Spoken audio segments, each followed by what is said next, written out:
ಚಾಮರಾಜನಗರ ಜಿಲ್ಲೆಯ ತಾಲೂಕಿನ ಮಂಗಳ ಗ್ರಾಮ ಪಂಚಾಯಿತಿ ವತಿಯಿಂದ ಇಂದು 22-23ನೇ ಸಾಲಿನ 14 ಮತ್ತು 15ನೇ ಹಣಕಾಸಿನ ಲೆಕ್ಕ ಪರಿಶೋಧನಾ ಗ್ರಾಮಸಭೆ ನಡೆಯಿತು. ಮಂಗಲ ಗ್ರಾಮ ಪಂಚಾಯಿತಿ ಅಭಿವೃದ್ಧಿ ಅಧಿಕಾರಿ ಭಾಗ್ಯಲಕ್ಷ್ಮಿ ಮಾತನಾಡಿ, ಮಹಾತ್ಮ ಗಾಂಧಿ ರಾಷ್ಟ್ರೀಯ ಉದ್ಯೋಗ ಖಾತ್ರಿ ಯೋಜನೆಯಡಿ ಸಾರ್ವಜನಿಕರಿಗೆ ಕೂಲಿ ಕೆಲಸ ನೀಡಲಾಗುತ್ತಿದೆ. ಇದಲ್ಲದೆ ಗ್ರಾಮ ಪಂಚಾಯಿತಿ ಯಾವುದೇ ಸೌಲಭ್ಯಗಳನ್ನು ಸದುಪಯೋಗಪಡಿಸಿಕೊಳ್ಳಬೇಕು ಅಂತ ತಿಳಿಸಿದರು. ಲೆಕ್ಕ ಪರಿಶೋಧನಾ ಗ್ರಾಮ ಸಭೆಯಲ್ಲಿ ಆಡಿಟರ್ ನಾರಾಯಣರವರು ಮಾತನಾಡಿ, ಲೆಕ್ಕ ಪರಿಶೋಧನಾ ಗ್ರಾಮ ಸಭೆಯನ್ನು ಆಯೋಜಿಸಿರುವ ಉದ್ದೇಶ ಮಂಗಲ ಗ್ರಾಮ ಪಂಚಾಯಿತಿಯ ವ್ಯಾಪ್ತಿಯಲ್ಲಿ ನಡೆದಿರುವ ಹಾಗೂ ನಡೆಯದೇ ಇರುವಂತಹ ಹಾಗೂ ನಡೆಯಬೇಕಾಗಿರುವಂತಹ ಕಾಮಗಾರಿಗಳ ಬಗ್ಗೆ ಚರ್ಚಿಸುವ ಸಲುವಾಗಿ ಹಾಗೂ ನಿಮ್ಮ ಗ್ರಾಮ ಪಂಚಾಯಿತಿ ವ್ಯಾಪ್ತಿಯಲ್ಲಿ ಮಹಾತ್ಮ ಗಾಂಧಿ ರಾಷ್ಟ್ರೀಯ ಉದ್ಯೋಗ ಖಾತ್ರಿ ಯೋಜನೆಯಡಿಯಲ್ಲಿ ಕಾಮಗಾರಿಗಳು ನಡೆಯುತ್ತಿದೆಯೋ ಅಥವಾ ಇಲ್ಲವೋ, ಎಲ್ಲೆಲ್ಲಿ ನರೇಗಾ ಯೋಜನೆ ಅಡಿ ಗ್ರಾಮಸ್ಥರುಗಳಿಗೆ ಕೂಲಿ ಕೆಲಸ ಕೊಟ್ಟಿದ್ದಾರೆ ಹಾಗೂ ಮಾಡಿರುವ ಕೂಲಿ ಕೆಲಸಕ್ಕೆ ಖಾತೆಗಳಿಗೆ ಕೂಲಿ ಹಣ ಹಾಕುತ್ತಿದ್ದಾರೆಯೋ ಎಂಬುದನ್ನ ಪ್ರಸ್ತಾಪ ಮಾಡುವ ಸಲುವಾಗಿ ಗ್ರಾಮ ಸಭೆಯನ್ನ ಕರೆಯಲಾಗಿದೆ ಅಂತ ಗ್ರಾಮಸ್ಥರಲ್ಲಿ ತಿಳಿಸಿದ್ರು. ಎಲ್ಲ ನಿಮ್ಮ ಗ್ರಾಮ ಪಂಚಾಯತ್ ಏನಾದ್ರು ಖರ್ಚಾಗಿತ್ತು ಅದ್ರ ಮಾಹಿತಿ ತಗೊಂಡು ಅಷ್ಟು ಕಡತಗಳನ್ನ ನಾವು ವೆರಿಫೈ ಮಾಡಿದ್ದೀನಿ. ನಂತರದಲ್ಲಿ ಸ್ಥಳಗಳನ್ನು ಭೇಟಿ ಮಾಡಿದ್ದೀನಿ. ಸ್ಥಳಗಳನ್ನ ಪರಿಶೀಲನೆ ಮಾಡಿ ಭೌತಿಕವಾಗಿ ಏನೆಲ್ಲ ನಮ್ಗೆ ಗಮನಿಸಿದ ಅಂಶಗಳನ್ನು ಒಂದು ವರದಿ ಮಾಡಿದ್ದೀನಿ. ನಂತರದಲ್ಲಿ ಕೆಲವು ಉದ್ಯೋಗಶೀಲರನ್ನು ಭೇಟಿ ಮಾಡಿದ್ದೀವಿ. ಈಗ 2 ತಿಂಗಳಿಂದ ಕೂಲಿ ಬಂದಿಲ್ಲ ಅಂತೇಳಿ ಒಬ್ಬರು ದೂರ ಹೇಳಿದ್ರು. ನಿಜ ಅದು. ಇಲ್ಲಿ ಏನು ಅಂದರೆ, ಈಗ ನರೇಗಾದಲ್ಲಿ ನಾವು 1 ವಾರದಲ್ಲಿ ನಿಮಗೆ ಹಣ ಕೊಡಬೇಕು ಅಂತ ನಿಯಮ ಮಾಡಿದ್ದೀವಿ. 15 ದಿವಸದೊಳಗೆ ನಿಮ್ಗೆ ಪೇಮೆಂಟ್ ಆಗಬೇಕು ಅಕೌಂಟಿಗೆ. 7 ದಿವಸದಲ್ಲಿ ಫಸ್ಟ್ ಸಿಗ್ನೇಟ್ರಿ, 7 ದಿವಸದಲ್ಲಿ ಇನ್ನೊಬ್ಬರು ಸೆಕೆಂಡ್ ಸಿಗ್ನೇಟ್ರಿ ಪೇಮೆಂಟ್ ಮಾಡಬೇಕು ಅಂತ ನಿಯಮ ಇರುತ್ತೆ. ಯಾವುದೋ ಚೆಕ್ ಸಿಸ್ಟಮಲ್ಲಿ ನಾವು ಪೇಮೆಂಟ್ ಮಾಡೋದಲ್ಲ. ಇವ್ರದ್ದು ಏನಂದ್ರೆ ಪಾತ್ರ, ಈಗ MB ಬರೆಯುವಂಥವ್ರು ಕಾಲಾವಧಿ ಒಳಗೆ MB ಬರೀಬೇಕು. ನಂತರ MS ಮಾಡುವಂಥವ್ರು MS ಅವರು ಕಾಯಕ ಬಂಧುಗಳ ಮೂಲಕ ಅಥವಾ GK ಮೂಲಕ ಅವರು ಭರ್ತಿ ಮಾಡಿ MB ಬರೋದು, ನಂತರ ಅಡ್ರೆಸ್ ಕೊಡಬೇಕು. ಇವರ ಒಂದು ಪಾತ್ರ ಇರುತ್ತೆ. ಇವರ ಹಂತದಲ್ಲಿ ಏನಾದರೂ ಡಿಲೇ ಆಯಿತು ಅನ್ನೋದಾದರೆ, ಕಾನೂನನ್ನ ಇವ್ರು ಮೀರಿದ್ರೆ ಅಂಥ ಸಂದರ್ಭಗಳಲ್ಲಿ ಅವ್ರನ್ನ ನಾವು ಇಲ್ಲಿ ಅಕೌಂಟಬಿಲಿಟಿ ಮಾಡ್ತೀವಿ, ಹೊಣೆಗಾರಿಕೆ ಮಾಡ್ತೀವಿ. ಇವರಿಂದ ಇದು ತಡ ಆಯಿತು, ವಿಳಂಬ ಆಯಿತು ಅಂತೇಳಿ. ಕೆಲವೊಮ್ಮೆ ಸರ್ಕಾರದ ಹಂತದಲ್ಲಿ ಲೇಟಾಗಿ ಬಂತು ಕೂಲಿ, ಅದು ಸರ್ಕಾರದ ಒಂದು ಇದಾಗಿರುತ್ತೆ, ಕಂಪ್ಲೇಂಟ್ ಆಗಿರುತ್ತೆ. ಈ ಕೆಲವು ವರದಿಗಳನ್ನೆಲ್ಲ ಕೇಂದ್ರ ಸರ್ಕಾರ ಕೇಳಿರ್ತಾರೆ. ಆ ಸರಿಯಾದ ಸಂದರ್ಭದಲ್ಲಿ ಕೊಡಲ್ಲ ಅವರು ವರದಿ ಕೊಡೋದಾಗ ಸಂದರ್ಭದಲ್ಲಿ ಕೊಡಲ್ಲ ಅವ್ರು ದುಡ್ಡನ್ನ. ಈಗ ಪ್ರತಿಯೊಂದು ಪಂಚಾಯತಿಯಲ್ಲೂ 6 ತಿಂಗಳಿಗೆ ಗ್ರಾಮ ಸಭೆ ಮಾಡಬೇಕು, ಸೋಷಿಯಲ್ ಆಡಿಟ್ನ ಅದೆಲ್ಲ ಅಪ್ಲೋಡ್ ಮಾಡಬೇಕು ಆನ್ಲೈನಲ್ಲಿ ಅಂತೇಳಿ ನಿಯಮ ಇರೋದು. ನಾವು ಕಳೆದ ವರ್ಷದಲ್ಲಿ ಇದೇ ಮೊದಲನೇ ಬಾರಿ ಮಾಡ್ತಾ ಇರೋದು. 1 ವರ್ಷನೇ ಆಡಿಟ್ ಮಾಡಿರಲಿಲ್ಲ. ಇಲ್ಲೇನಾಗುತ್ತೆ, MS ಅಪ್ಲೋಡ್ ಮಾಡೋದನ್ನೆಲ್ಲ ಅಲ್ಲಿ ನೋಡ್ತಾ ಇರ್ತಾರೆ. ಕೆಲವು ಈಗ ನಮ್ಮ ಒಂದು ರಾಯಚೂರು, ಗದಗ ಆ ಕಡೆ ಜಿಲ್ಲೆಗಳಲ್ಲಿ ಬೇಕು ಒಂದು family 4 job card, 3 job card ಕೊಡೋದು, ಈ ಥರ ಆಗಿರುವಂಥದ್ದು.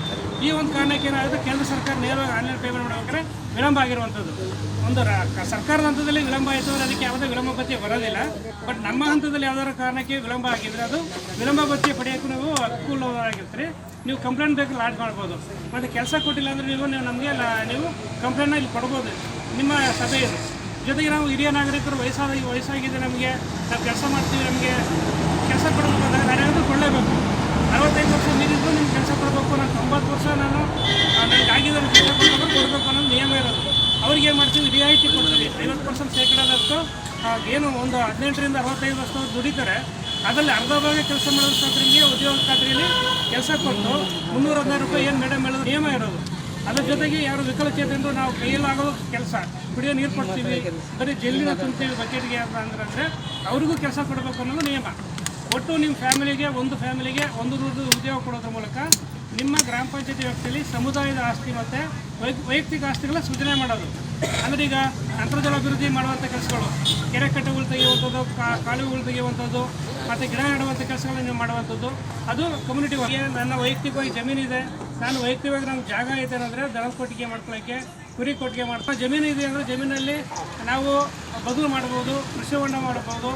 ಅಥವಾ ನಮ್ಮ ಹಾರ್ಟಿಕಲ್ಚರ್ ಇಲಾಖೆಯಿಂದ ನೀವು ಬಹುವಾರ್ಷಿಕ ಹಣ್ಣಿನ ಗಿಡಗಳು ಅಂತ ಹೇಳ್ತೀವಿ, ತೆಂಗು, ಮಾವು, ಸಪೋಟ, ಸೀಬೆ, ನುಗ್ಗೆ, ಈ ಥರದ್ದು ಪಪ್ಪಾಯ ಪ್ರದೇಶ ಅಭಿವೃದ್ಧಿ, ಬಾಳೆ ಪ್ರದೇಶ ಅಭಿವೃದ್ಧಿ ಮಾಡೋಕ್ಕೆ ಆ ಇಲಾಖೆಯವ್ರು ಬರ್ತಾರೆ. ಅವ್ರು ನಿಮಗೆ ಎಸ್ಟಿಮೇಟ್ ಇಲಾಖೆ ಸಮೇತ ಅದು ಒಂದು ಅನುಷ್ಠಾನ ಇಲಾಖೆ. ಕೆಲಸ ಬೇಕು ಅಂತ ನೀವು ಅನುಮೋದನೆ ಮಾಡಿದ್ರೆ ಅವರಿಗೆ ಆ ಇಲಾಖೆ ಮೂಲಕನೂ ಕೆಲಸ ಕೊಡಬಹುದು ಅಂತೇಳಿ ಇರುವಂಥದ್ದು.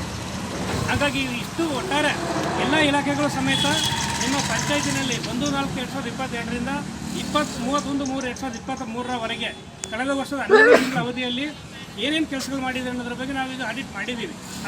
ಒಂದು ಮಾಹಿತಿಯನ್ನು ಓದಿ ತಿಳಿಸುವಂತಹ ಒಂದು ಕಾರ್ಯಕ್ರಮವೇ ಸಾಮಾಜಿಕ ಪರಿಶೋಧನಾ ಗ್ರಾಮ ಸಭೆ. ನಮ್ಮ ಗ್ರಾಮ ಪಂಚಾಯತಿಲಿ ಏನಾಯ್ತೋ ಗೊತ್ತಿಲ್ಲ ಅಂತಾರೆ. ಈ ಗ್ರಾಮ ಸಭೆಗೆ ಬಂದು ಎಲ್ಲಾನು ತಿಳ್ಕೊಂಡ್ರೆ ಅದ್ರ ಮಾಹಿತಿರೆಲ್ಲ ಈಗಾಗಲೇ ABPS ಮತ್ತು ಎನೇಬಲ್ ಮಾಡಬೇಕು ಅದೆಲ್ಲ ಮಾಡಿಕೊಂಡು ಒಂದು ದಿನಕ್ಕೆ 316 ರೂಪಾಯಿ ಕೂಲಿ ದುಡ್ಡಿದೆ. ಅದರಲ್ಲಿ ಕೆಲಸವನ್ನು ಮಾಡೋದ್ರ ಮುಖಾಂತರ ಒಂದು ಕುಟುಂಬಕ್ಕೆ 100 ದಿನಗಳ ಉದ್ಯೋಗವನ್ನು ಕೊಡ್ತಾ ಇದೆ ಸರ್ಕಾರ. ಕೇಂದ್ರ ಸರ್ಕಾರದ ಯೋಜನೆ ಇದು. ಅದನ್ನು ಉಪಯೋಗಿಸ್ಕೊಂಡು ನಮ್ಮ ಗ್ರಾಮ ಪಂಚಾಯಿತಿ ವ್ಯಾಪ್ತಿಯ ಕೂಲಿ ಕಾರ್ಮಿಕರು ತಮ್ಮ ಜಮೀನುಗಳಲ್ಲಿ ಬದುಗಳನ್ನು ನಿರ್ಮಾಣ ಮಾಡ್ಕೋಬೋದು. ತಮ್ಮ ಮನೆಗಳನ್ನು ಕಟ್ಕೊಳ್ಳೋದಕ್ಕೂ ಕೂಡ ಕೂಲಿ ಕಾರ್ಮಿಕರಿಗೆ ಆ ಹಣವನ್ನು ನಾವು 90 ದಿನಗಳ ಕೂಲಿ ಪಾವತಿಯನ್ನು ಮಾಡ್ತಾ ಇದ್ದೀವಿ. ಜೊತೆಗೆ ಗ್ರಾಮ ಪಂಚಾಯಿತಿಯ ಕಮ್ಯುನಿಟಿ ವರ್ಕ್ಗಳು ಸಹ ಮಾಡಿದ್ದೀವಿ. ಅದರಲ್ಲಿ 22-23ನೇ ಸಾಲಿನಲ್ಲಿ ಆಗಿರ್ತಕ್ಕಂತಹ ಒಂದು ಕಾಮಗಾರಿಗಳ ವರದಿಯನ್ನು ಇವಾಗ ನಮ್ಮ ನಾರಾಯಣ್ ಸರ್ ಅವರು ವರದಿ ಮಂಡಿಸ್ತಾರೆ. ಅದನ್ನು ತಾವು ಕೇಳಿಕೊಂಡು ದಯಮಾಡಿ ಯಾರು ಮಾತಾಡದೆ ಸೈಲೆಂಟ್ ನಾನು ಮಾತನಾಡಿಸ್ತೀನಿ.